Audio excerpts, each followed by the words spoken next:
iniciar entonces y también la presentación, el agradecimiento y solo brevemente comentarles, que la mayoría sé que lo sabe, del interés nuestro, mío también, sobre el trabajo de una temática y de un concepto que nos atañe inevitablemente en la clínica, y es trauma. Y además porque desde el inicio mismo del psicoanálisis, desde que arrancó Freud, arranca con el tema, entonces con sus marchas y contramarchas y contradicciones, también va como acompañando la evolución misma o la teoría psicoanalítica.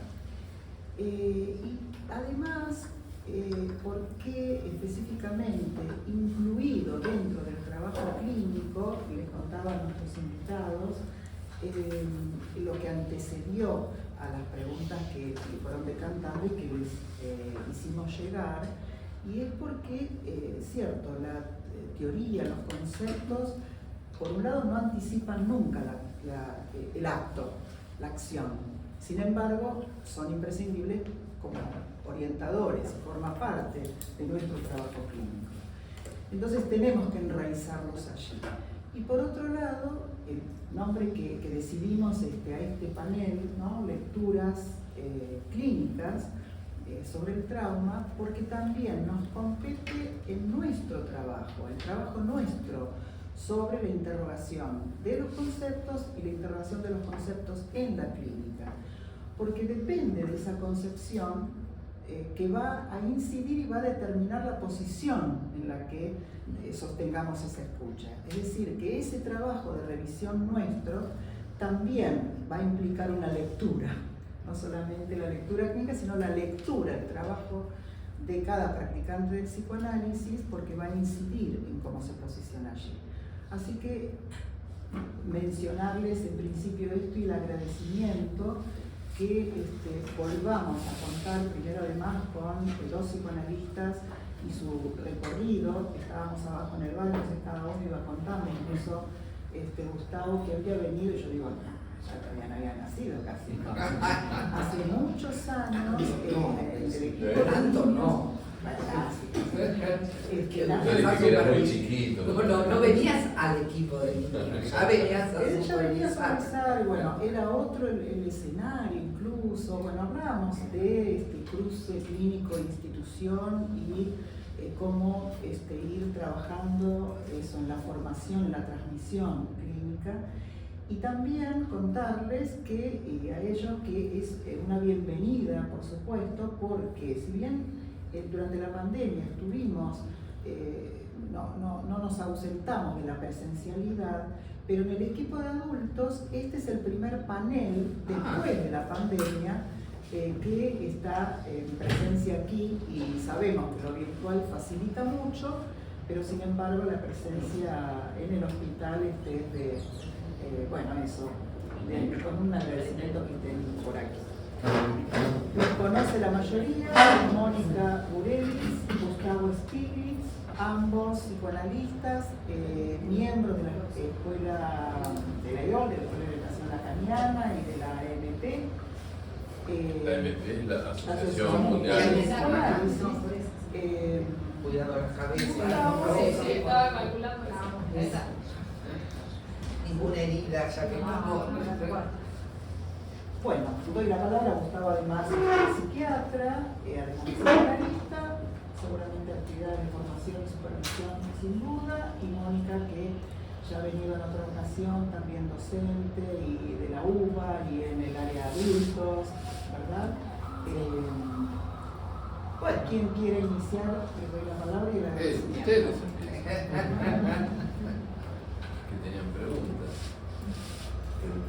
Bueno, empiezo, digamos, justamente parece que sin ponernos de acuerdo nos pusimos de acuerdo en hacer una conversación entre nosotros y con ustedes también, que no es que venimos a traer la respuesta, sino los problemas. Sí, incluso, si me permitís, la conversación ya empezó con lo que decía Exactamente. Marina, ¿no? Porque esto que dijiste de que el concepto orienta, hay un ida y vuelta entre el concepto y la práctica que es Y hay no sé si es filósofo o sociólogo, Ian Hacking. ¿Lo ubicás? Sí, Es canadiense, creo que es sociólogo. El tipo decía, lo que cuentes va a depender de la idea que tengas de lo que estás contando. Entonces, es eso, el concepto determina la forma de trabajar y la forma de trabajar también determina.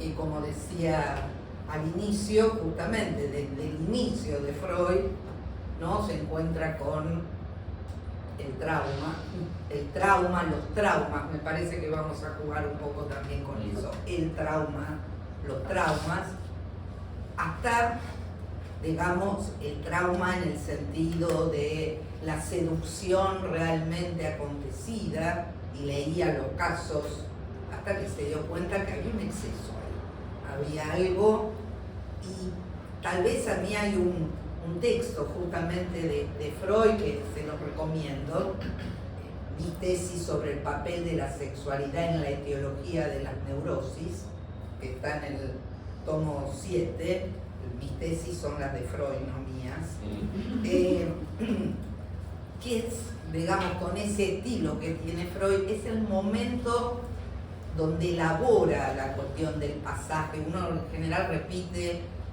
la famosa carta donde dice mis histéricas me mienten, ¿no? Pero él con esto, con esta frustración, llamémoslo así, hace teoría, no tira todo a la miércoles, y es ahí donde va explicando el porqué de la fantasía, ¿no? Por este exceso de casos. Pero, digo, a veces se le achaca también al psicoanálisis, para ustedes todo es fantasía, y es lo que dice, sobreestimé la frecuencia de estos sucesos, los cuales por otra parte no pueden ponerse en duda.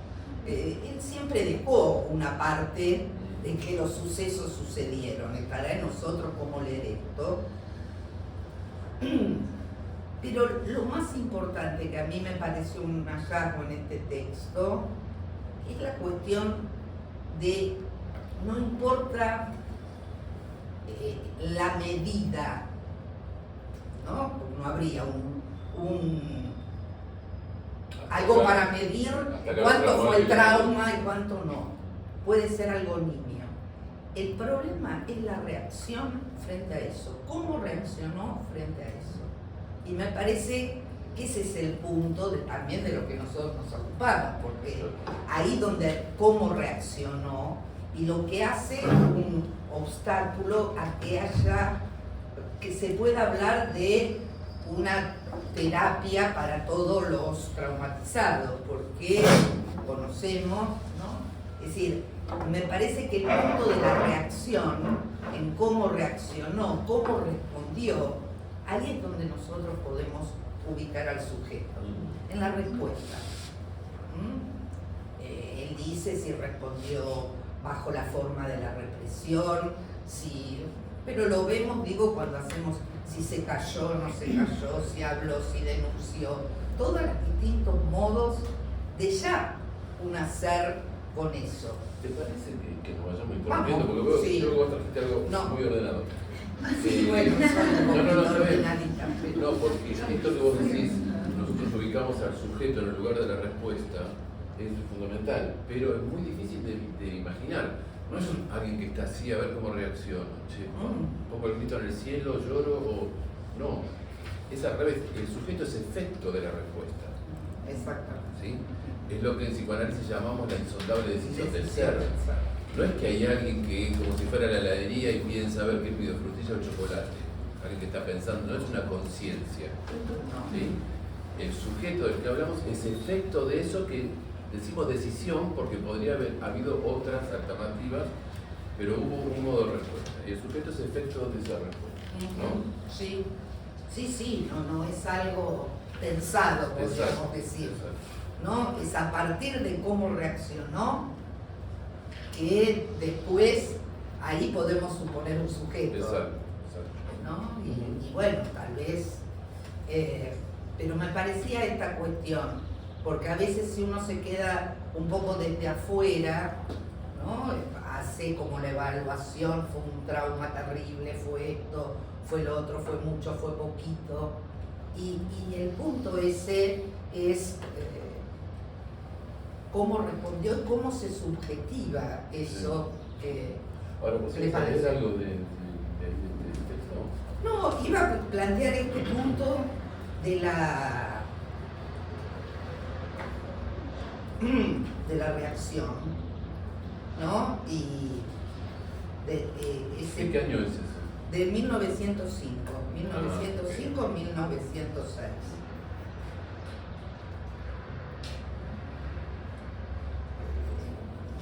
Esta me parecía introducir, aunque sea esto, y cómo va pensando el tema de la articulación entre la sexualidad infantil como, llamémosla traumática, y la construcción o la fantasía, que de eso podemos hablar, también había... No, te preguntaba de cuándo era porque me hiciste acordar a fantasías histéricas Claro. que pasan con la bisexualidad. Bueno, ¿no? sí, es más o menos de la misma Un poco época, posteriores, me parece, debe ser del 10 o del 8. pero me parece hasta que están no sé si no están en el mismo tomo, así Puede que más ser, o menos... porque en fantasías histéricas y su relación con la bisexualidad hay cosas en Freud que son de una terrible actualidad. No hay que pensar que porque era del siglo pasado o que empezó en el anterior todavía ya no van más, ¿no? Él plantea ahí las fantasías, que sería lo que Mónica ubicaba en el lugar de la reacción, ¿no? Es como una elaboración después de la reacción, la fantasía, como una soldadura. Claro, acá lo llama ensambladura. Acá lo llaman soldadura. Bueno, Exactamente. en fantasías histéricas y su relación con la bisexualidad, la fantasía, lo que nosotros hoy en la orientación lacaniana llamaríamos el fantasma, o los fantasmas, no el fantasma, sino los fantasmas, tienen esa función de soldar, de juntar, ¿sí? De juntar cosas que son totalmente heterogéneas. Entonces, como dice Mónica, hay un acontecimiento, no importa la intensidad, eso es objetivo, no importa, lo que importa es la reacción, ¿sí? Pero hay un acontecimiento que afecta en el cuerpo. ¿Cómo se junta eso con lo que después elabora la persona? Bueno, lo que hace esa juntura, esa soldadura, es la fantasía en Freud, ¿no? Exactamente, exactamente. Me parece que justamente en fantasías histéricas, en esa ensambladura, en ese abrochamiento, él lo pone entre lo pulsional El cuerpo. del cuerpo, que si ustedes recuerdan en inhibición, síntoma y angustia dice que es el núcleo genuino de la neurosis. Ese es el peligro, el exceso, la irrupción, y que de alguna forma ya la fantasía es lo que viene a ser un tratamiento, ¿no? Hasta llega a decir, y esto en la conferencia de la formación de síntomas, que vía la fantasía se ahorra la vergüenza de la propia masturbación. Porque introduce al otro y se lo atribuye al otro. La seducción, digamos, ¿no? Se lo atribuye al otro y es una forma en esa escena de construir algo, ¿no? Eso ya sería una función, ¿no?, de la fantasía. Pero cuando dice soldadura, Claro, se refiere a la soldadura entre el acto masturbatorio, ¿no?, es decir, el cuerpo, y el pensamiento, Exactamente. Que son dos campos que no Heterogéneos, son totalmente como- heterogéneos, ¿no? El cuerpo y el pensamiento. Y ya que decía nada, digamos, no es tan viejo, una cosita más, porque para mí me parece también de una forma muy interesante, Carta 61 de la correspondencia con Flies, así que esto había antes. Dice Freud, se lo comenta, las fantasías provienen de lo oído, entendido con posterioridad, y desde luego son genuinas en todo su material. Es decir, acá me parece que vamos enganchando una diferencia entre el oído y que recién con posterioridad va a tener alguna significación. Hasta ahí es un ruido, un murmullo, algo. Son edificios protectores, las fantasías, sublimaciones de los hechos, embellecimiento de ellos, y al mismo tiempo sirven al autodescargo. Quizás tengan un origen accidental. Entonces me parecía que en estas breves, no voy a leer toda la carta, ¿no? Cómo de alguna forma en Freud mismo la sexualidad infantil es traumática, no solo por el exceso, digamos, sino porque no hay un programa, podríamos decir, sino porque hay pulsión, porque no hay instinto, y que siempre viene prematuramente, y esto es algo que lo dicen en 3 ensayos. Lo prematuro no es porque es chiquito, la verdad que entonces le sucedió de muy chiquito. Lo prematuro es porque todavía aún no tiene una significación. Entonces eso es lo prematuro y será siempre prematuro, no por la edad, ¿no? Aunque primero Freud buscaba la edad, a ver si la edad influía o no influía, lo prematuro es esto que es oído o visto, pero que esos restos, pero que todavía no advienen a la significación. Lo voy a dejar a... No. El que voy a escribir lo que está diciendo. Entonces me parece que por ahí podemos tener una vertiente, ¿no? De lo que no tiene significación. Claro. Perdón, y es después en el fantasma o en la fantasía que eso empieza a tener una significación a partir de, porque pensaban en los objetos más desde acá, ¿no? Sí, como sí. que el fantasma toma algo de esos objetos para constituirse. Ya, como decía un poco antes, le da una escena, introduce un otro, Claro. ¿no? Estará la suposición de que el otro quiso mi mal o mi bien, estará ese objeto que se lo atribuyo al otro, que me lo sacó, bueno, las distintas versiones de las novelas que nos contamos y que nos cuentan. Esta diferencia que haces vos entre el oído, o que estamos de Freud, entre el oído y la significación que viene después es fundamental, porque para Freud siempre el trauma tuvo 2 tiempos, ¿no? Uno primero en donde no producía nada, tuvo el acontecimiento y lo que ocurrió ahí, los efectos quedan en el limbo, dice él, y una segunda escena, un segundo acontecimiento que resignifica el primero, esto lo conoce, ¿no? Bueno, pero lo que trae Mónica ahora es la razón de por qué es así, porque en un primer momento hay lo oído, digamos, lo oído que son los significantes que le caen en la cabeza al niño, ¿no? Que estamos nosotros alrededor de un bebé y escuchan nuestras palabras. El otro, el gran otro es eso, ¿no? Está encarnado en lo semejante. Ahora, eso no tiene ninguna significación, pero nuestra suposición, que se puede verificar en los análisis avanzados, es que eso pega en el cuerpo. Esas palabras, el cuerpo sería como una especie de colador, que las palabras lo atraviesan todo, menos algunas. Algunas se quedan ahí, impactan y producen lo que se llama un acontecimiento, porque deja una marca. Pero no tiene ningún sentido, no tiene ninguna significación, como dice Mónica. La significación es lo que cada uno inventa después, ¿sí? Entonces, está el que dice, que a mí no me quisieron, ¿sí?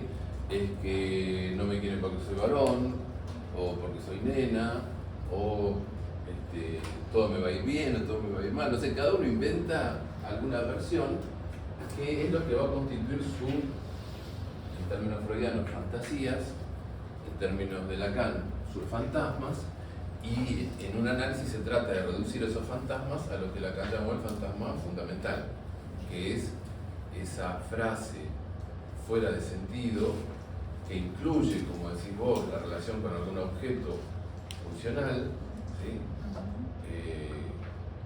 Y que determina un destino. Y un análisis es, digamos, esto es una solución al trauma. Los analistas tratamos a las soluciones que cada uno encontró. Uno va al análisis para solucionar su propia solución, porque la solución implica un padecimiento también, que son los síntomas. Freud lo dice muy claramente, él empezó por el síntoma. ¿Sí? Y por el síntoma, dice, fuimos llevados a la hipótesis del inconsciente. Para Freud siempre fue una hipótesis el inconsciente. Incluso hay una carta a un hijo, al hijo más grande, en donde dice mi delirio en relación al inconsciente. Esperemos que mi delirio, porque era en época de guerra, entonces no tenía trabajo, y decía, espero que mi delirio, el delirio que me llevó a la fama, nos dé algo de trabajo en estos años. Entonces se ve como la dimensión de que lo único que hay de real, podríamos decir, es ese impacto del oído en el cuerpo. Todo lo demás es invención simbólico-imaginaria, ¿no? ¿Se entiende eso?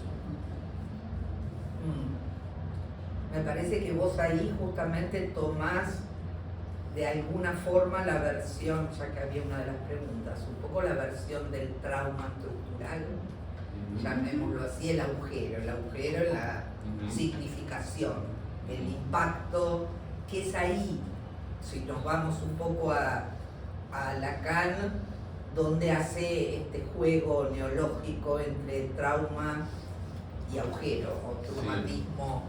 ¿Cómo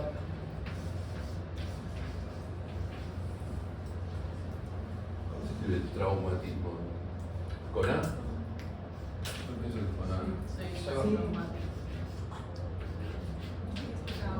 Traumatismo. Entonces los equívocos que hace es que es agujero. Tro, que es mucho exceso, traumatismo, y también está el truco. El truco. Perdón la letra. Porque, y ahí veníamos casi diciendo, bueno, vos decís que es agujero, yo digo que es exceso, ¿no? Me parece que hay algo de ese agujero que es lo que Lacan llama lo real, ¿no? No hay relación sexual, esto que recién decíamos, no hay programación, no hay instinto. Freud dice, no hay ni en el inconsciente el significante de sexo y muerte, ¿no? Entonces hay distintos trucos para hacer con ese agujero, podría ser, Sí, ¿no? sí. Cada uno inventa, la fantasía es una forma de inventar. Pero me parece que no debemos desconocer justamente la cuestión del exceso, la irrupción, ¿no? Violenta, porque los traumas de la vida, uno no viene, en general no consultan por el agujero que hubo y entonces yo hice, sino por estos eventos, estos acontecimientos, ¿no? Por los eventos traumáticos, la irrupción violenta de un real que no se pudo anticipar y a la vez que sí, nos cae, y todo eso, todos los trucos con los que hemos tejido nuestra neurosis se nos van a la miércoles, digamos. Lo que puede ser esto simbólico imaginario que nos daba, como uno dice, la estantería se vino abajo. Ante un trauma, Claro. esta irrupción. Sí, se impone esto que vos decías, ¿no? Diferenciar el trauma como acontecimiento estructural, digamos, y el trauma contingente. Y me parece, porque si no se crea en la propia dirección de la cura, Sí, sí, ¿no? sí. Está... Por ejemplo, ¿quién atiende a Sofi? ¿Quién escribió el recorte de Sofi? No, Sofi es la que atiende. ¿Tiene Sofi? Bueno, alguien la atenderá a Sofi también. Bueno, porque ahí Sofi es la que atiende. Ella dice, Dice el caso que, porque, perdón, no se me interrumpa. En las preguntas, justo está, ella es la que no está. Pero en las preguntas que enviaron, igual a ustedes porque sí están, si quieren aportar algo de material, las chicas hicieron alguna breve referencia de dónde se extraen las preguntas. Por eso lo están tomando Gustavo. bueno, en ese caso, Sofi se pregunta, ¿cuál sería la escena traumática? ¿No? Pero como es un recorte para entrar las preguntas no nos cuenta nada, o sea que nosotros no podemos aventurar nada de cuál sería la escena traumática. Pero sí algo de lo que ella pensó, que es que para ella el trauma es lo que quedó por fuera de la historia, lo que no pudo ser simbolizado. ¿No? Estaríamos a nivel de lo oído. No es vino el vecino y me pegó. Eso no es el trauma. ¿Sí? El trauma es algo que no pudo ser incluido en la historia.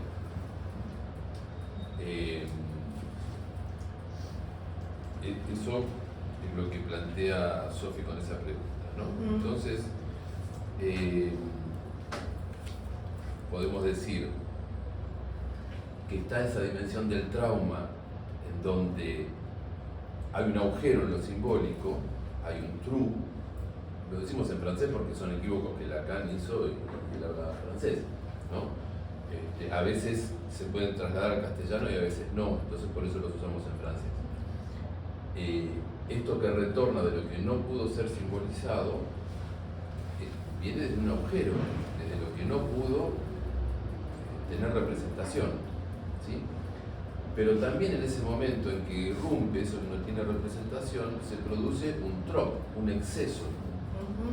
Es como cuando cae un meteorito, cae un meteorito, se arma un terrible agujero, pero un montón de erupción de cosas. Claro. ¿Sí? Entonces, en el trauma están esas dos caras, la de agujero y la de exceso. Y uno podría decir incluso como dice Lacan en la significación del faro, él dice que el complejo de Edipo es mito, pero la castración no es mito, es un nudo. Entonces está lo mítico y está lo que no es mítico. Con el trauma pasa parecido, ¿te parece? Está el mito, es decir, cuando era chiquito me pegaban, entonces por eso yo quedé traumatizado. Eso es un mito, no es que sea falso. Eso ya es tratamiento. Es autotratamiento, Exactamente. exactamente, ya es un autotratamiento. Y está lo real del trauma, que es el agujero y el exceso. Y hay dos tratamientos para eso, dos autotratamientos. Lo que nos contó Mónica hasta el momento del fantasma es el tratamiento del agujero. Es decir, es como una especie De tejido, de tejido. velo, ¿no? Sí, Freud decía soldadura. Y lo otro es más complicado, porque no es que hay algo que tapar, sino que hay un exceso con el que hay que arreglárselas. ¿Sí? ¿Cómo hago con esto que siempre me retorna de la misma manera, que nunca encuentro la buena respuesta, que siempre me tropiezo con la misma piedra, que en todas las relaciones amorosas me pasa lo mismo, llego a un punto y... Más del lado de lo que Freud llama compulsión a la repetición. Exactamente. Y que implica al manejo del cuerpo también, ¿no? Es decir, cómo se desenvuelve uno entre los otros. Bueno, el concepto lacaniano para pensar cómo cada uno trata eso es el síntoma. El síntoma, por eso nosotros llega un punto en que no podemos seguir hablando con los psiquiatras o con los cognitivistas que no tengan cierta afinidad con el psicoanálisis, porque todas las prácticas en salud mental, menos el psicoanálisis, tienden a eliminar el síntoma. O sea, la idea de curación es levantar el síntoma, que se vaya. Para nosotros sería lo peor que hay, que se vaya el síntoma. ¿Por qué? Porque es justamente el instrumento para el autotratamiento que cada uno se da de su encuentro con lo traumático. Entonces, para nosotros, el ideal de la cura no es la desaparición del síntoma, es la transformación del síntoma. La transformación del síntoma de manera tal que produzca la menor cantidad de padecimiento posible y la mayor eficacia posible para el tratamiento del malestar. Entonces Lacan inventó una palabrita para decir eso que es esa función del síntoma, que es modificando una sola letra, ¿sí? En vez de síntoma,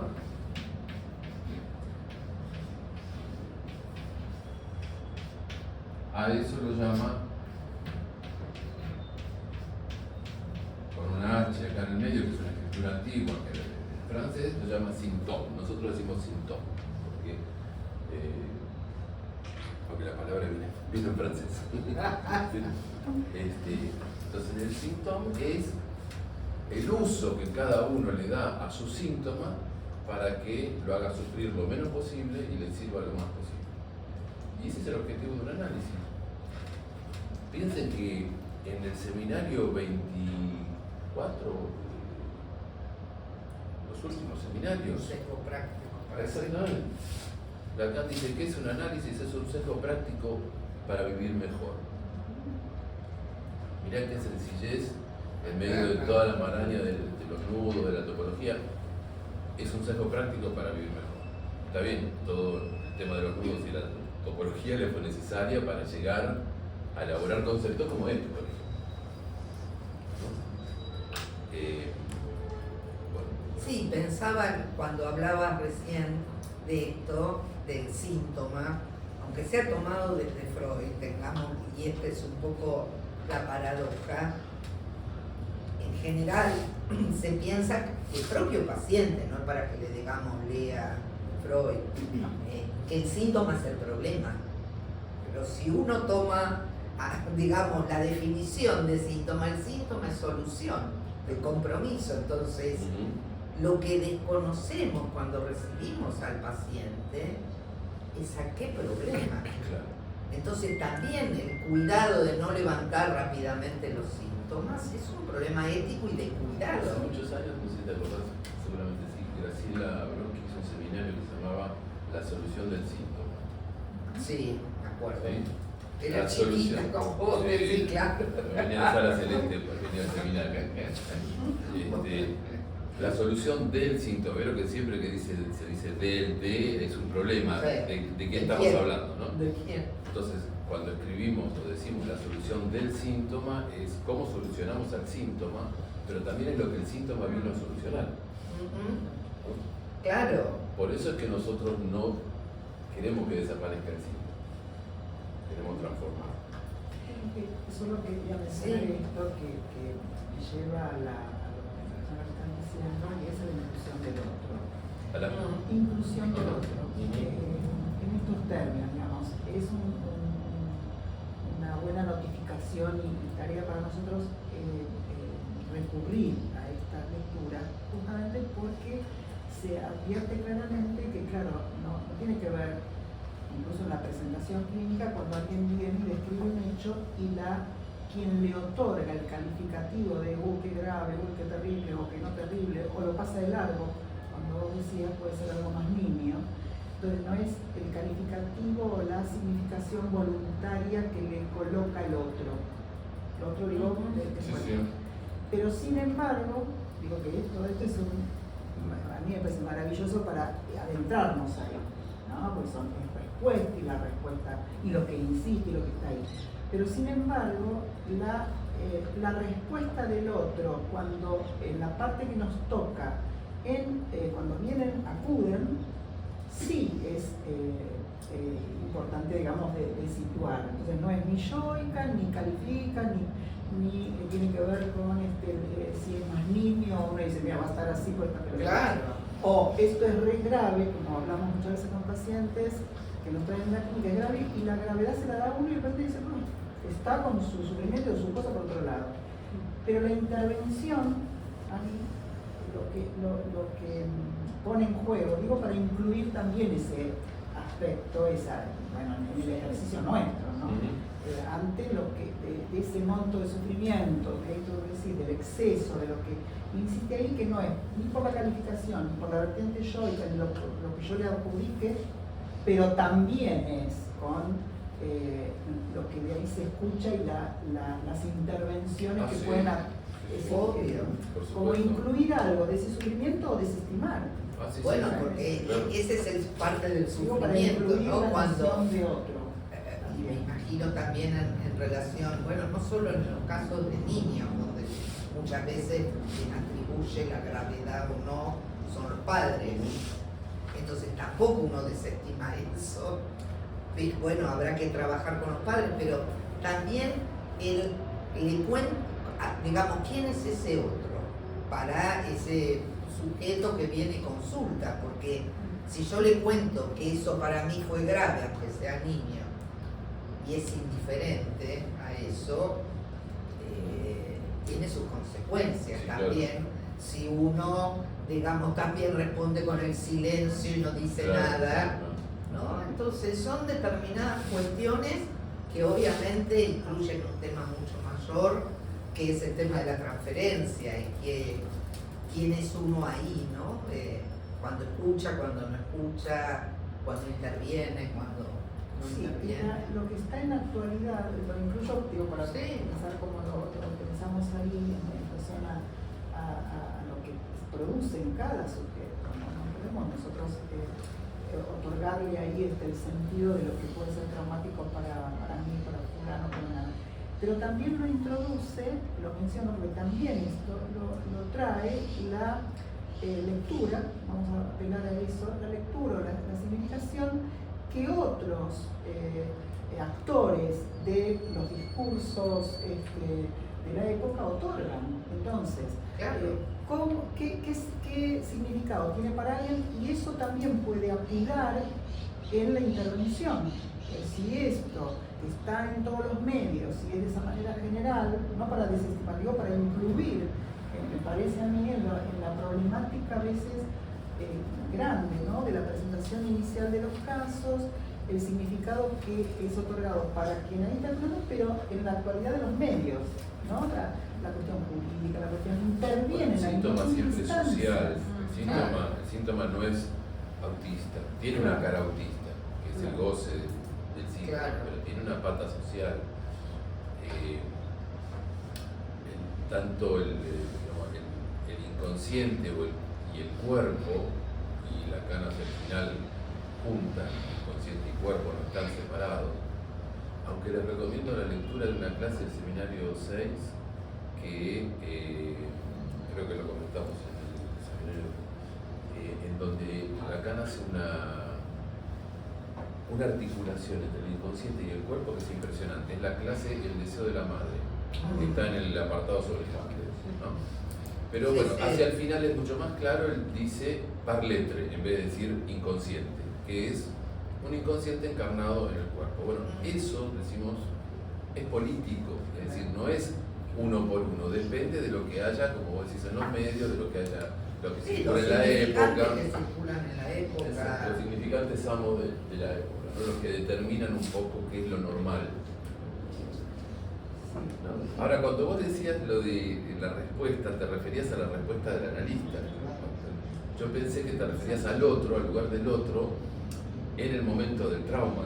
También queda bien lo que vos dijiste, porque lo traumático en todo caso puede ser que el otro no responda.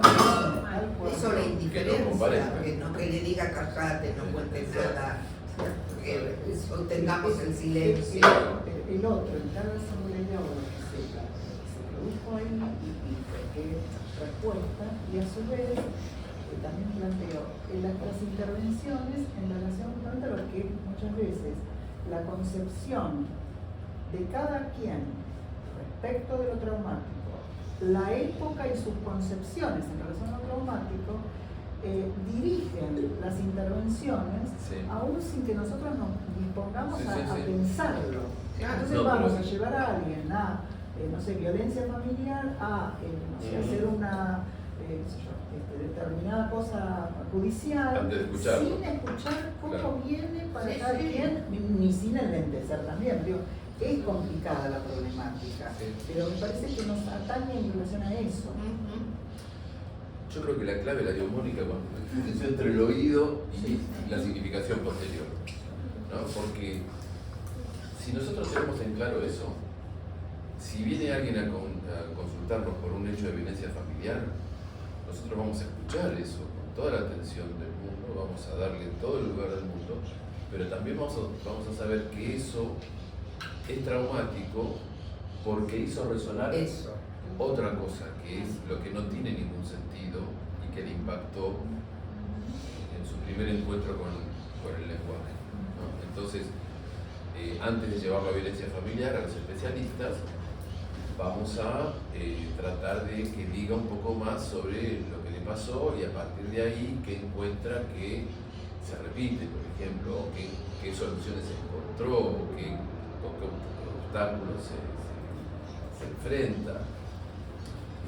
En un análisis, si tenemos esto presente, y lo que nos va mostrando la clínica es que cuanto más se reduce toda la producción fantasmática, que son los sentidos a posteriori, está más claro que lo verdaderamente traumático, lo que Mónica decía, el trauma estructural, son palabras oídas, que no quieren decir nada. Esas palabras nunca aparecen tal cual en un análisis. Uno se acerca lo más posible, pero están en el lugar que Freud marcó como represión originaria. Claro. Entonces, uno puede ir bordeando eso, ¿no? Porque es como el trauma, en el sentido de agujero, es comparable a lo que Freud llamó el ombligo del sueño, ¿no? ¿Qué es el ombligo del sueño? Salen las distintas asociaciones y se converge en un punto en donde ya no se puede decir más nada. Pero no es no te lo quiero decir o que está reprimido, ¿no? Es que no hay nada que decir, hay un agujero. Freud habló del ombligo del sueño, nosotros podemos hablar del ombligo de un análisis, del ombligo de una sesión, ¿sí? El trauma es de alguna manera también un ombligo, ¿no? Por ejemplo, piensa en el sueño de la inyección de Irma, ¿no? Freud sueña toda la escena, toda la novela, hasta que se encuentra con la mancha blanca en la garganta de Irma. ¿Lo tienen presente ese sueño?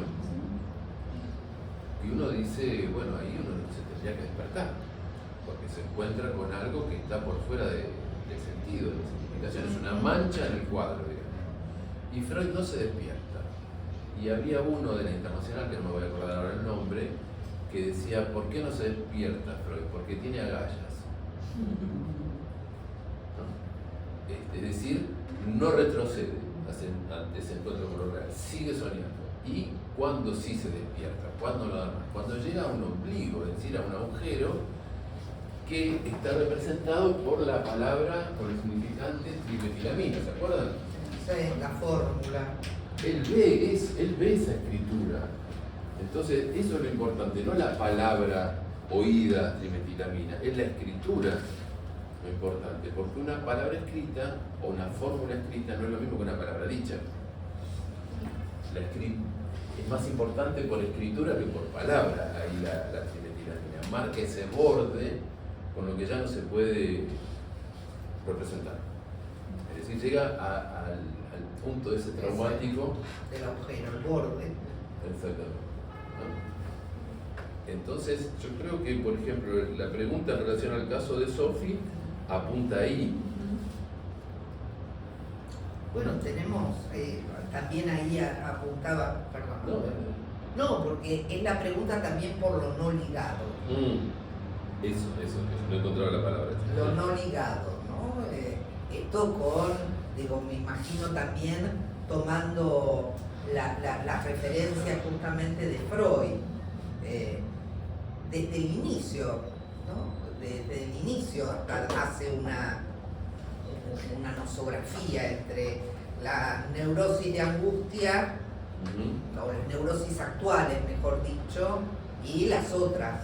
Entonces, lo no ligado es esto, digamos, donde hay un exceso, justamente, que no hay mecanismo psíquico, ¿no? Con lo cual podríamos decir que ya el inconsciente es una forma de ligar, Claro. ¿no? Por eso es un discurso. Los discursos tienen, tal vez como vos decías, esa forma de ya armar una ligazón. El punto es que el evento traumático, llamémoslo posterior, viene a romper esto que servía de pantalla, el inconsciente, el fantasma, el discurso religioso, el discurso familiar, en toda su amplitud, y ya eso no nos sirve, por eso decía, se cayó la estantería, se cayó. Y hay que reinventarla. Y hay que reinventarla, ¿no? Ahí vienen los recursos, ¿no? Otro significante que se usa mucho, pero en toda la cuestión de la reparación, es las secuelas. Lo usan mucho los seguros y todo eso, pero Freud habla de las secuelas. El punto es que me parece que queda más del lado de la respuesta, ¿no? ¿Qué quedó con eso? Y bueno, pensaba en esta cuestión y entre lo no ligado, en esto que Freud llama, hasta después del 20, ¿no? Lo traumático, ¿no? Es este exceso económico, lo llama así, que no puede ser ligado, que no puede ser tramitado. Y habrá que ver de qué forma se inventa el truco para tramitarlo, ¿no? Si hay posibilidades y qué tiempo.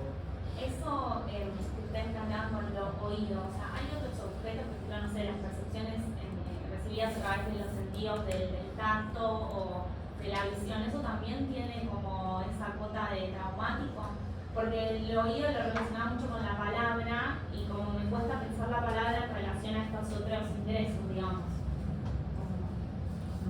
Solo podés dar cuenta de todas esas cosas con palabras. Es decir, hay una...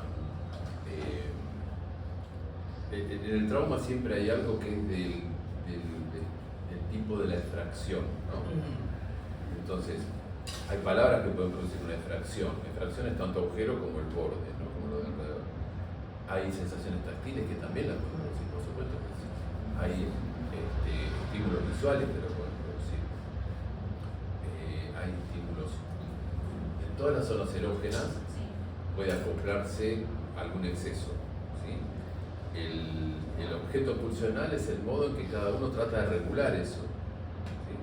Es decir, que cualquier tipo de estímulo puede producir ese exceso traumático, pero para dar cuenta de eso solo tenemos las palabras, ¿sí? Es interesante lo que planteas, porque justamente todas incluyen o todas están afectando el cuerpo. Todas, exacto. ¿No? Sí. Y para retomar algo de lo que decía Mariana sobre la época, es muy curioso porque se supone que los analistas en un tratamiento psicoanalítico lo que hacemos es, o apuntamos a reducir los sentidos que cada uno se inventó para responder, ¿no? Y entonces nos acercamos lo más posible a esa experiencia primera de lo oído. Por lo tanto, nuestra intervención no es dar sentido, sino más bien encarnar ese lugar que no tiene ninguna significación. ¿Vieron cuando se hace la caricatura del analista que se calla la boca, que se hace el muerto, que está siempre igual? Bueno, no es eso. Es que no damos una significación porque suponemos que ahí no la hay, o sabemos que ahí no la hay. Y entonces tratamos de que el analizante se acerque lo más posible a esa experiencia del fuera de sentido, para que sepa que eso fue una invención, que deje de creer que hay un otro malo que le trajo todo lo que... Claro. ¿No? Ahora, en esta época, donde justamente está todo tan disperso, esta época líquida, como decía Bauman, ¿no? Donde las fronteras se diluyen, donde las identidades se diluyen, donde ya no está más el orden del nombre del padre que decía de acá para acá, de acá para allá, ¿no? donde recibimos gente que viene muchas veces muy angustiada, pero con muy pocas versiones de lo que le pasa, sin casi sentidos. Están más próximos a eso, a lo que nosotros queríamos llevar a nuestros neuróticos. Pero es una forma salvaje. Exactamente, exactamente. Entonces ahí, paradójicamente, uno por ahí tiene que dar sentido. Tiene que tirarle una punta al paciente. Una red, sí, algo de donde agarrarse para empezar a tejer algo, porque no hay ficciones. Las ficciones, ustedes saben, tienen esta doble cara de que fue Bentham el que escribió el Tratado de las Ficciones, ¿no? Decía, empieza hablando de del aliento pestilente de las ficciones, porque son falsas, no son la verdad, y termina hablando de la ficción necesaria, es decir, es necesaria una ficción para poder tener algún atisbo sobre lo real. Entonces, esta época se caracteriza porque recibimos gente con muy pocas ficciones. Entonces hay que a veces aportar sentido contrariamente a lo que solemos decir que hacemos. ¿No? Y esta era una de las preguntas también. ¿Se trabaja igual en la neurosis y en la psicosis? Sí. Bueno, hoy, en este sentido, es difícil hacer una línea tajante, ¿no? Por ejemplo, a ver, recuerdo un caso de un sujeto psicótico que se había tatuado el cuerpo y cada tatuaje tenía una significación muy especial. Era fijar un acontecimiento de su vida, ¿no? Más o menos estaba estable con esos tatuajes. Pero por un acontecimiento eso dejó de funcionar y empezó a tener rechazo hacia sus tatuajes, es decir, rechazo hacia su propio cuerpo. Y no se lo podía sacar. La intervención fue decirle, bueno, usted se las va a tener que arreglar con eso de alguna manera. Mira qué intervención, qué genio. Pero que era eso no se va a ir nunca, hay que buscar la manera, hay que inventar algo para arreglárselas con eso que usted tiene ahí en el cuerpo. Y el tipo inventó, se retatuó todo del mismo color, ¿no? Quedó todo homogéneo. Y con eso él pudo seguir sosteniendo el cuerpo junto, ¿no? Bueno, ahí uno le da un sentido, incluso le da lo empuja a que haga algo. Nunca haríamos eso con un neurótico, ¿no? Pero hoy es difícil decir en la neurosis tal cosa y en la psicosis tal otra. Hay que ver en cada caso qué posibilidades de inventar ficciones tiene un sujeto o no las tiene. Tal vez lo que pensábamos un poco ahí, o sea, lo que nos pasó cuando empezamos a hablar de los casos es que tratábamos de decir, bueno, ¿cómo ubicamos el trauma para este sujeto o en este caso? Bueno, siempre algo que se nos ocurría un poco, como tratar de ubicar cómo, sino bueno, es verdad, a través del síntoma del fantasma podíamos dar cuenta más fácilmente que había resultado traumático para alguien. Pero también pensábamos por ahí en un caso que es el que presentó Noé, que es el segundo, creo que es el segundo que está ahí. Ah, todos los nombres que pusieron eran de ustedes. Claro. Yo decía el caso no, el caso No, sí. no, en realidad Como lo del síntoma, el caso de.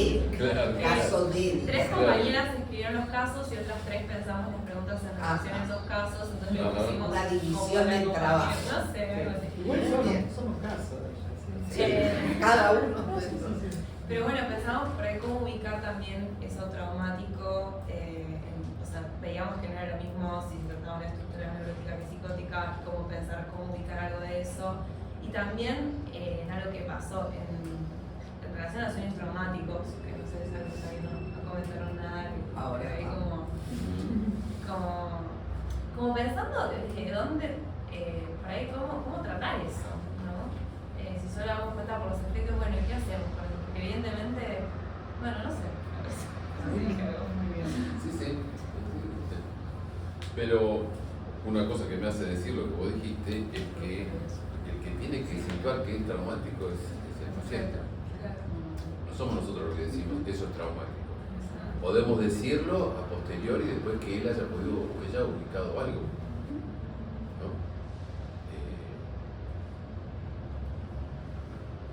Puede ser que alguien haya vivido una catástrofe, que vos digas, qué horror, Y que eso no le impidió para nada seguir viviendo. Y que por ahí se tropezó en la esquina y eso fue terrible. Es decir, que uno deduce o extrae lo que fue traumático de lo que decía Mónica al principio, de la respuesta del sujeto a lo que tuvo que enfrentar. También no sé, pensaba como de para qué saber o ubicar lo que es lo traumático, ¿no? Que no sea solo una cuestión de, bueno, de saberlo, de cómo saber la recuperación de saber, ni para el analista, Por ni para el curioso. paciente, claro, como quiero saber Sí, qué es lo que lo intelectual. traumatizó, sino como bueno, pensar como si eso es más para ver qué tratamiento ahí o Claro. para qué, ¿Y digamos. cuál, ¿no? Claro, cuál fue el eso. tratamiento que hizo? Claro, ¿y cuál fue el tratamiento? ¿Cuál fue, por qué la respuesta, digamos? ¿Por qué la respuesta traumática? Que no A sea ver. solo por saber. Me hicieron acordar de un caso que yo escuché, no es que, digamos, no fue exactamente un caso mío, pero que siempre me sorprendió un paciente psicótico que frente a un trauma social, ¿no? Tenía recursos. Recuerdo la cuestión, digamos, como si producto de su estructura él tuviera más recursos sobre el tema del agujero, ¿no? Como diciendo, no vas a ver nada, hay solo un agujero. Y llevaba y explicaba. Ahora, en determinado momento donde uno podría decir qué traumático, qué terrible esa situación, ¿no? Ahora, en determinado momento su familia, sus hermanas fundamentalmente, lo mudan del departamento donde él vivía a un hotel. Y eso fue el momento catastrófico para él, donde él cayó de desmoronamiento subjetivo, ¿no? Y digo, dos cosas donde por un lado estaba afectado también por ese evento traumático, leído por todos como evento traumático, salió en los diarios, ¿no? El factor sorpresa. Era como si eso él lo manejase como un pez en el agua. Ahora, esa mudanza fue el desmoronamiento subjetivo de este muchacho con un intento de suicidio, ¿no? Pero cayó. Y nunca se puede prever eso, nunca se puede saber. No. Por eso No. a veces uno se sorprende de la respuesta de un paciente porque había pensado que era un neurótico, pero resulta que no. Puede pasar eso. Y puede pasar una situación. Porque respondía más o menos bien a los avatares de la vida hasta que pasa una cosa como esta Sí, sí. y no hay forma de responder. Y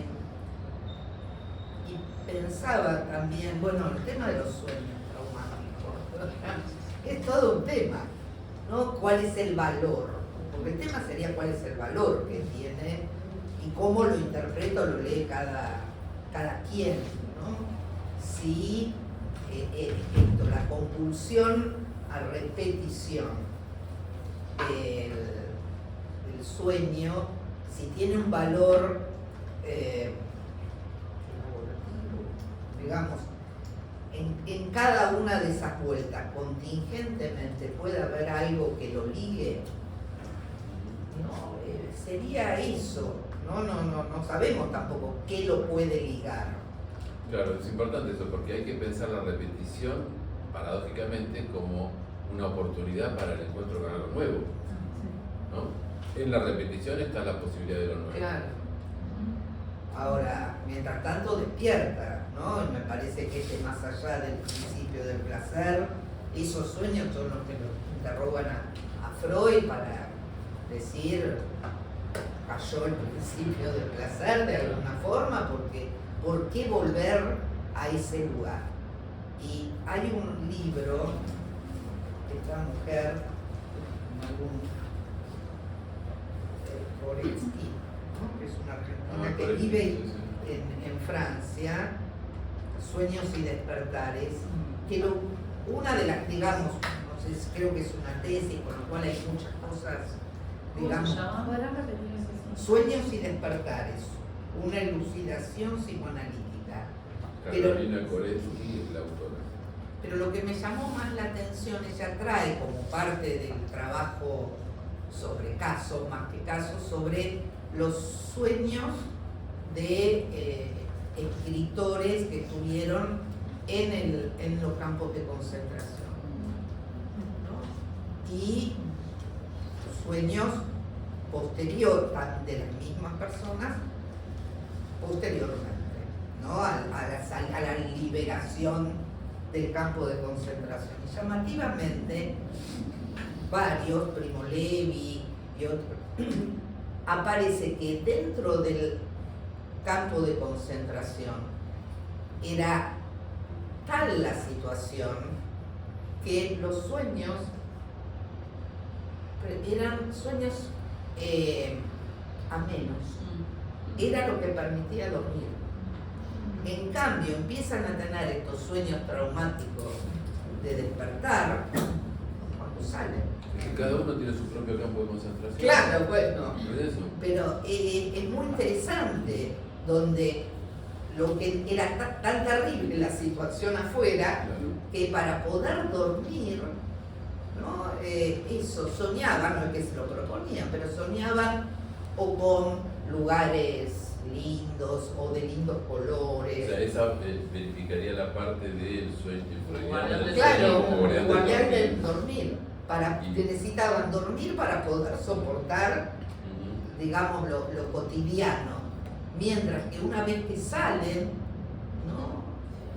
O ahí soñaban con la familia, ¿no? Como sueño más de verificar lo del deseo de dormir o casi de expresión de deseo, ¿no? Mientras que, de nuevo, una vez que salen, lo terrible de estos sueños, sí, sueños traumáticos, y si no es ese punto, digo, pensaba también en cuando uno escucha estos relatos, ¿no? Si en la propia repetición y todo eso no hay la oportunidad de que algo quede ligado. Y me acordaba también de un caso de una paciente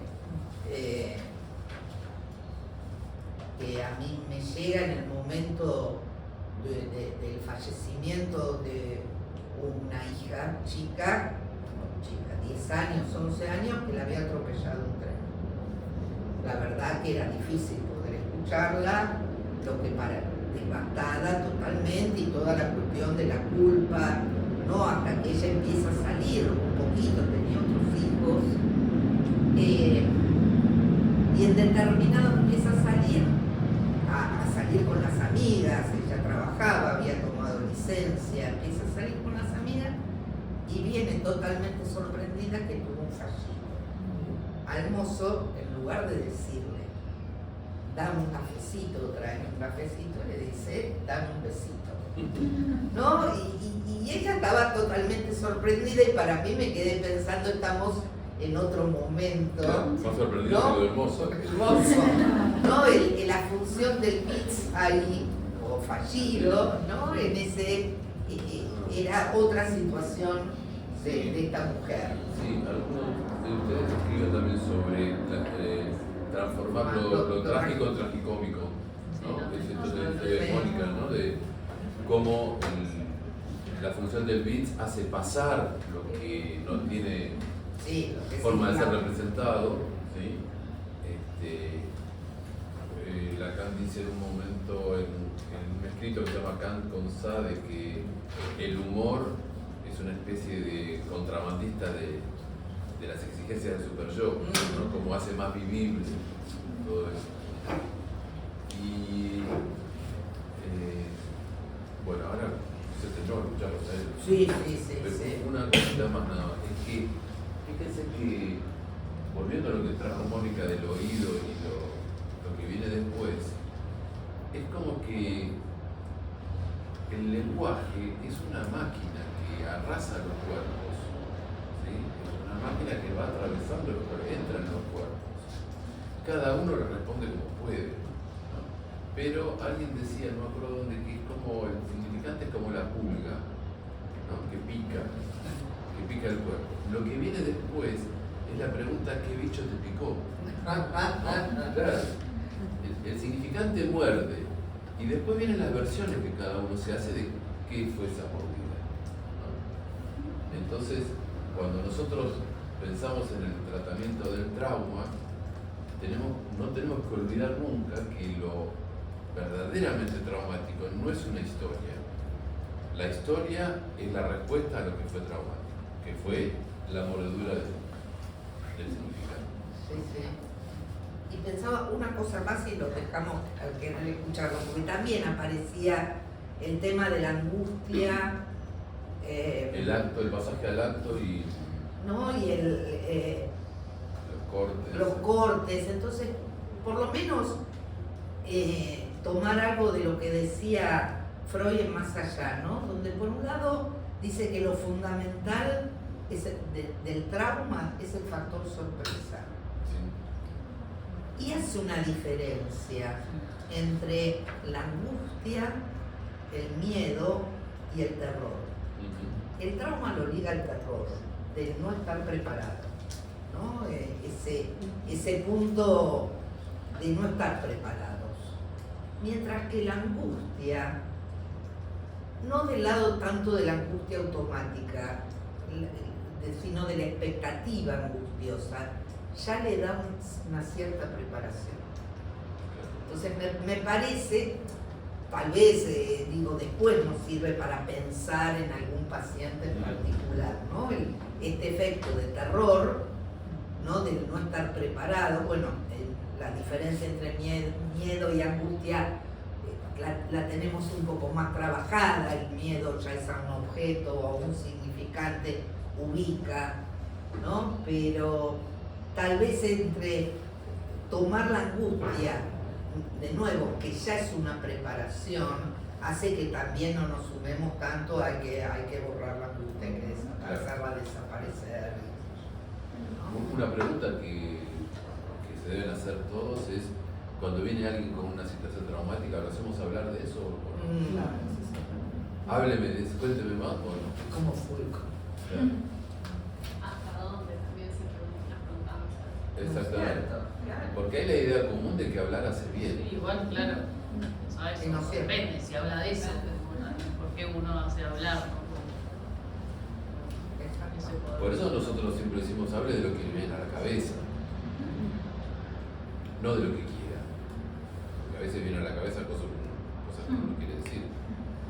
Hable de lo que le viene a la cabeza. Pero es la disyuntiva que se planteaba cuando se traía Marina con la cuestión de la época, ¿no? ¿Hacemos hablar de eso o no hacemos hablar de eso? ¿Por qué suponer que hablar de eso le va a hacer bien? Sí, como que es como con cualquier otro tema, como no hacemos hablar cualquier cosa. Exacto. Por decir. Claro. Otra cosa es que vos escuches algo y digas, Claro, no más. sí, sí. Claro, resuena también, pero es otro. Claro. Claro. Exacto. Claro. Sí, ese es otro de los sentidos que sí, a veces ayuda mucho incluirlos dentro de este recorrido, de este trabajo, porque permite como tomarlos más claramente, ¿no? Los sentidos, y es que si alguien está apareciendo yo y dice, hablame de eso así, sí o sí. Y no, porque hay tiempos que necesita, que alguien puede precisar para encontrarse con ese otro, para que eso no sea nuevamente, no sumergirlo ahí donde no sabemos bien todavía de qué se trata. Me parece que repasar que si uno le otorga se tenía lo que se tenía que identificar antes, le otorga como un apresuramiento yoico de sentido común, del supuesto sentido. Tiene que hablar de eso, tiene que denunciar Claro, eso, claro. tiene. Hay un mandato hasta es muy super show. Bueno, un talk show, Claro. estamos. Sí, es creer que uno no sabe lo que le viene a ese paciente. También, que le vendría bien hablar, le vendría bien hacer terapia.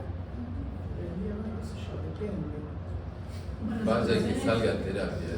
Situaciones como esas que a veces nos encontramos en la guardia, por ejemplo, cuando llega un Claro. niño que hay algún signo de abuso, de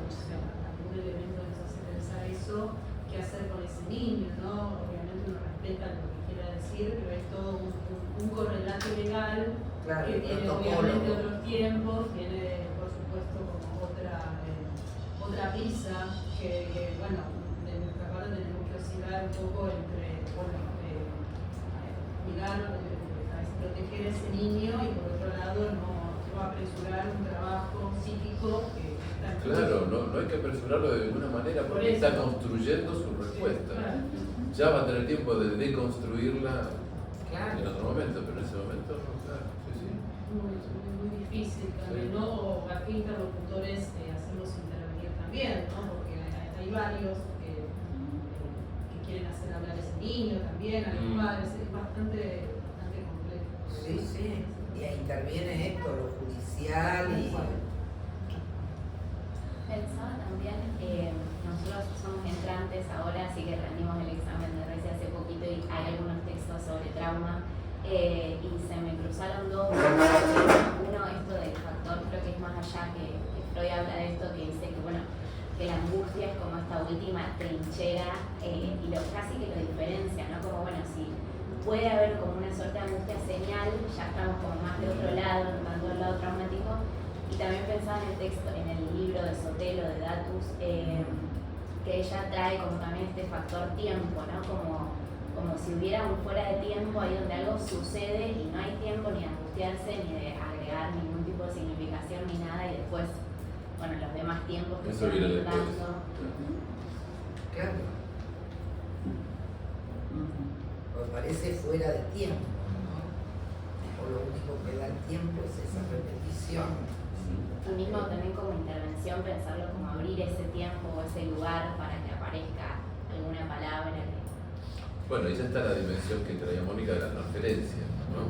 Porque cuando vos le decís a alguien, dígame algo más de eso, ya no es más lo mismo para esa persona que el analista haya señalado algo, no es más lo mismo. Es decir, que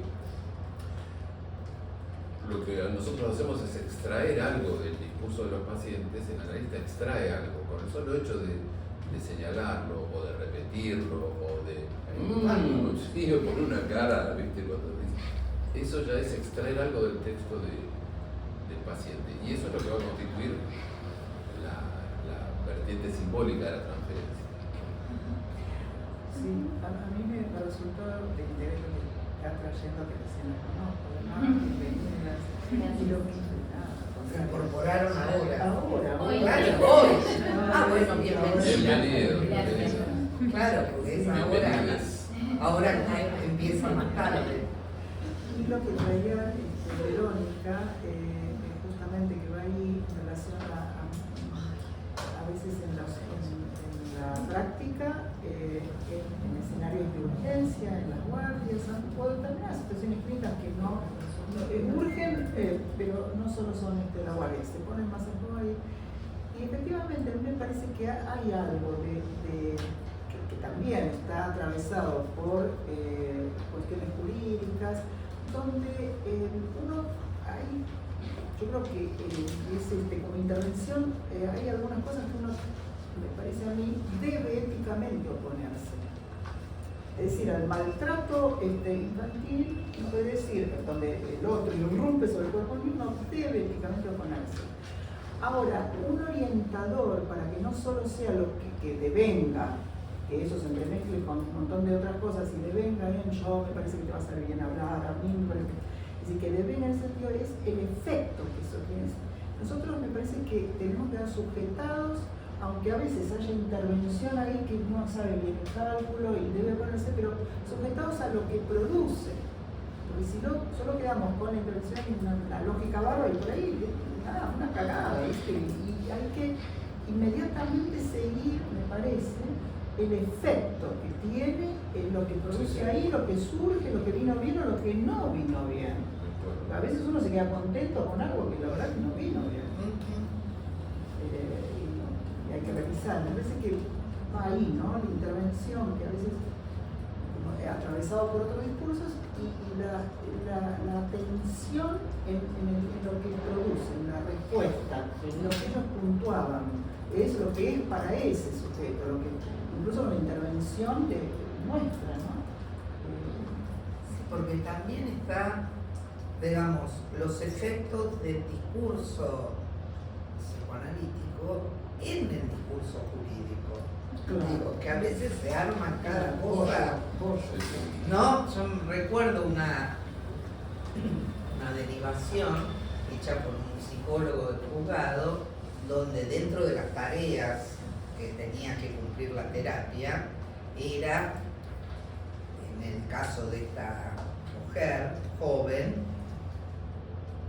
que haga o permita hacer pasar la palabra del padre, digamos, tomando el nombre del padre, ¿no? Es una mujer que no deja pasar, entonces era tarea, ¿no? Entonces a veces esa regla, claro, por eso, mirá, leen y es complicado, ¿no?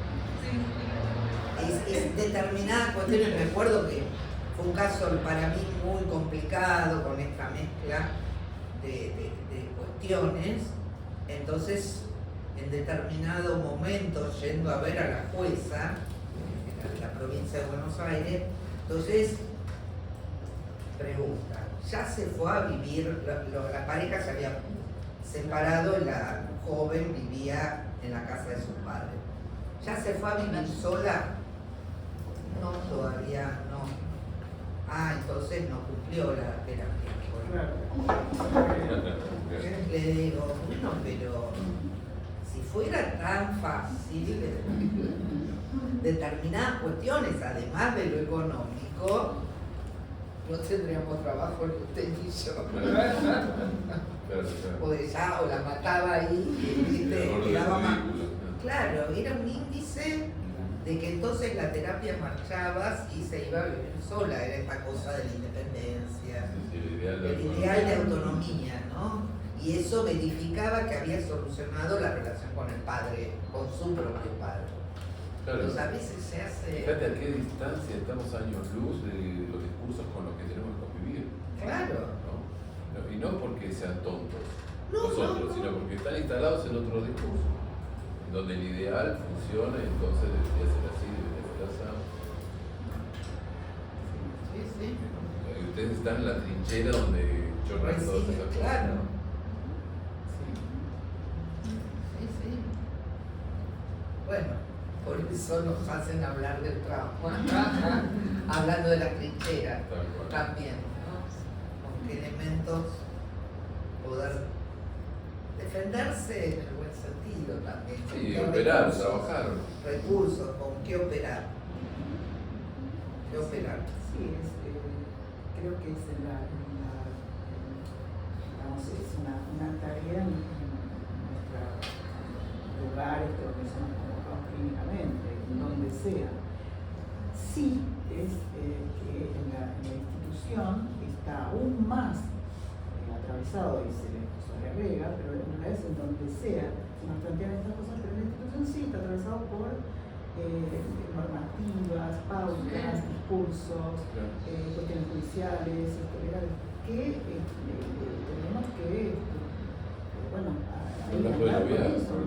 claro, como decía ella, tenemos que estar ahí teniendo cintura y para... son, digamos, complicados, realmente lo son, a veces los necesitamos como recursos, pero a mí siempre me parece, y por ahí discutimos y hablamos y conversamos con mis compañeros, los integrantes, los residentes, cómo intentar sostener o abrir siempre ahí un espacio como podamos, pero detenernos, digamos, no en ese apuro que hay, porque eso lo que hace es rebajar y anular la posibilidad de poder escuchar el sufrimiento de alguien, aún que nosotros queremos hacerle el bien o que bueno que fuere. Y me parece que donde más atentas, en el sentido de que tenemos que mantener ese pequeño hueco y a veces hay que abrirlo para revisar por qué voy tan rápido a hacer una derivación, por qué voy tan rápido, no hacerla, sino por qué. Claro, bueno, para hacer el control, ¿no? Claro. Directas. Eso. Y el trauma guarda relación con esto. Es decir, qué es traumático, qué lo vuelve traumático, cómo ayudar ahí con el exceso, que no sea únicamente una apreciación yoicana.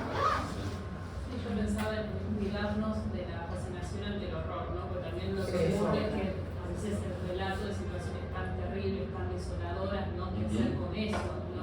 Digamos, fácilmente puede quedar un poco enganchado en la historia, digamos, Sí. la novela. Sí, sí.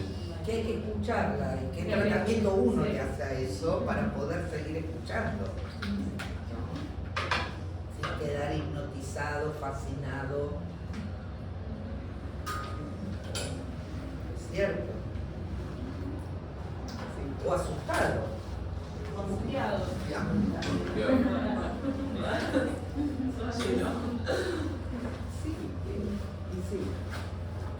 Sí, la afectación, lo traumático, las respuestas de cada uno no es únicamente del que viene a pedir nuestra ayuda, así como sencillamente esa palabra, sino que la afectación que nos toca también está ahí. Claro. Bueno. Aparte, digo, cuando Lacan habla de que no le gusta hablar de transferencia y contratransferencia, porque un fenómeno están incluidos los dos. Y el punto es no intervenir desde ahí, que es un poco lo que vos decís. Pero algo que uno está implicado y ver qué hacer con eso, el control, el análisis de uno. Y además la posibilidad de esta conversación sirve siempre conversar y repasar lo que uno está pensando o la conversación que se tenía. Yo creo que es un tratamiento que tenemos respecto de la teoría a la que venimos para intervenir dignamente en ese punto. Bueno, como estamos ahí ya, tenemos que dejar la obra, sí, agradecerles, salvo que alguien quiera comentar algo, pero agradecerles un montón la presencia. Gracias por la invitación. Por la invitación, por ser, pero primero que hicimos aquí la presencialidad con el cuerpo. La verdad que cambio, ¿no? Qué lindo. Bueno, muchísimas gracias. Gracias por la invitación. Muchísimas gracias por la invitación y por Ustedes conversar con y sí. nosotros. No, gracias a usted.